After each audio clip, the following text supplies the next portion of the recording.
Assalamualaikum warahmatullahi wabarakatuh. Halo teman-teman semuanya, perkenalkan kami dari kelompok 2 yang beranggotakan Sheila Ziza Rahma, Dian Triana Agustin, Pinka Diah Wardani, Nadia Dwi Karmelia, Devina Laila, dan terakhir saya sendiri Sabila Rahmani. Video ini untuk memenuhi tugas mata kuliah asuhan kebidanan, kehamilan, persalinan, nifas, dan bayi baru lahir. Di sini kami akan berbagi sedikit ilmu tentang faktor yang mempengaruhi persalinan. Penasaran kan? Yuk kita simak video berikut ini. Perkenalkan, nama saya Nadia Dwi Karmelia dari kelas 1B. Di sini saya akan menjelaskan tentang power persalinan. Pengertian power pada persalinan. Power adalah kontraksi uterus karena otot-otot rahim bekerja dengan baik dan sempurna. His atau kekuatan primer yaitu pemicu tertentu terdapat pada perubahan otot di spermi uterus bagian atas. Perubahan yang terjadi setelah his pada uterus dan serviks. Uterus teraba keras atau padat karena kontraksi tekanan hidrotenis air. Pembukaan kala dibagi menjadi dua, ada fase laten dan fase aktif. Waktu pembukaan lengkap ada beberapa bagian, yaitu kala 2 kala pengeluaran, kala 3 pelepasan urin, dan kala 4 untuk observasi.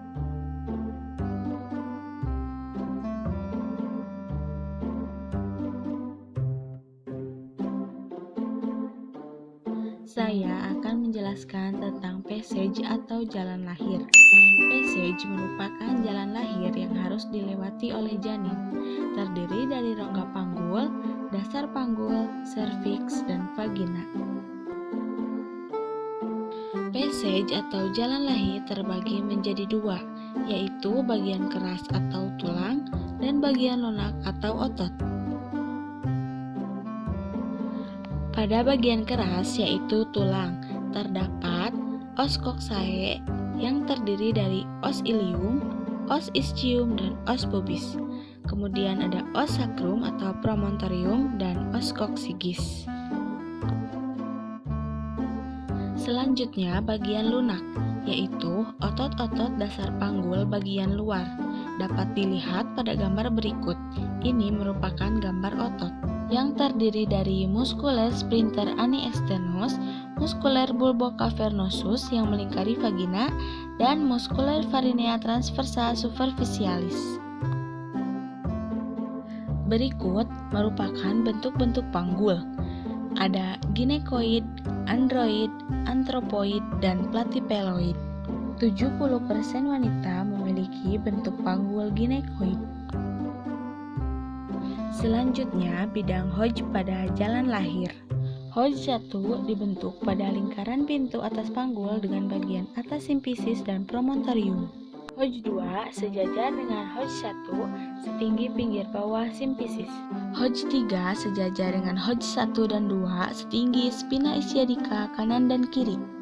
Hodge 4 sejajar dengan Hodge 1, 2, dan 3 setinggi os coccygis.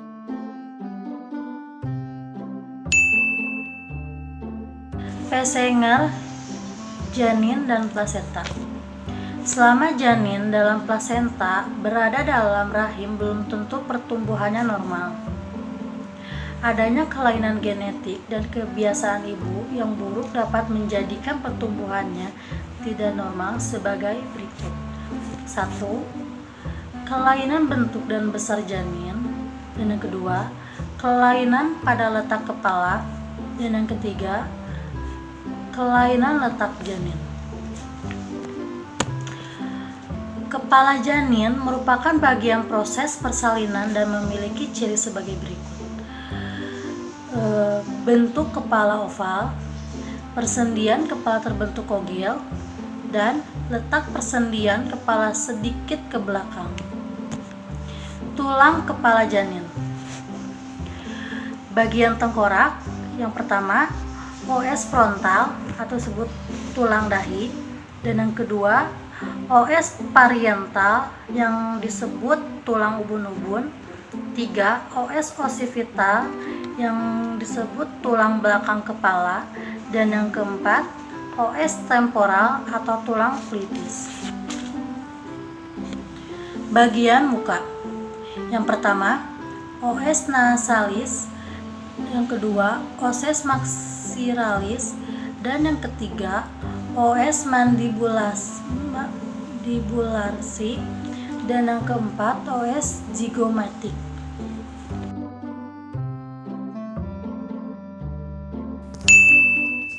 Selanjutnya, psikologi merupakan suatu bidang ilmu pengetahuan dan ilmu terapan yang mempelajari tentang perilaku, fungsi mental, dan proses mental manusia melalui prosedur ilmiah.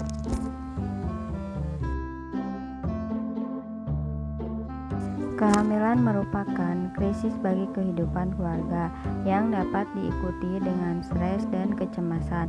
Perubahan dan adaptasi selama kehamilan tidak hanya dirasakan oleh ibu, tapi seluruh anggota keluarga juga merasakan perubahan tersebut.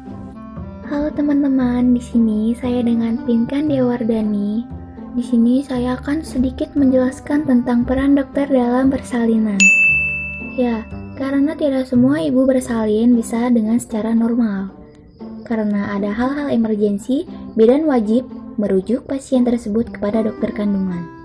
Dokter kandungan adalah dokter yang mendalami kesehatan sistem reproduksi wanita.